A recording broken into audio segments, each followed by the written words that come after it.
Parliament ఎన్నికల ముంగిట్లో Malkajgiri parliament స్థానంలో రాజకీయం రోజురోజుకు ఆసక్తి రేపుతున్నది.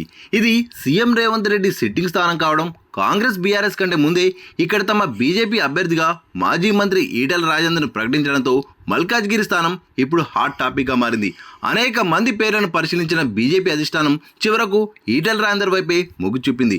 దీంతో ఆయన ఇప్పటికే ప్రజల్లోకి వెళ్లారు.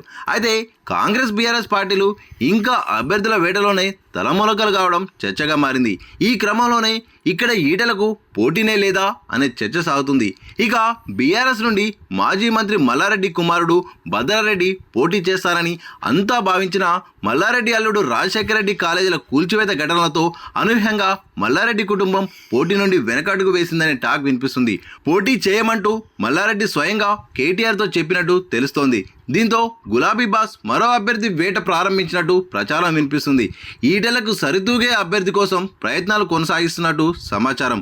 మరోవైపు సీఎం రేవంత్ రెడ్డి సిట్టింగ్ స్థానం కావడంతో కాంగ్రెస్ సైతం అభ్యర్థి విషయంలో తీవ్ర కసరత్తే చేస్తుంది. ఆర్థిక బలం కలిగిన నేత కోసం ప్రయత్నాలు చేస్తుంది. మైనంపల్లి హనుమంతరావు పేరు వినిపిస్తున్నప్పటికీ ఉమ్మడి మహబూబ్ నగర్ జిల్లాకు చెందిన సంపన్న వర్గానికి చెందిన బీఆర్ఎస్ పార్టీ మాజీ ప్రతినిధికి కాంగ్రెస్ గాలం వేస్తుందనే టాక్ వినిపిస్తుంది. సదర్ నేత సీఎం సొంత జిల్లా కావడంతో సంప్రదింపులు పూర్తయ్యాయని, అన్ని సజావుగా జరిగితే త్వరలోనే బీఆర్ఎస్ను విడి కాంగ్రెస్ గూటికి చేరి మల్కాజ్గిరి బరిలో నిలుస్తారనే ప్రచారం జరుగుతోంది.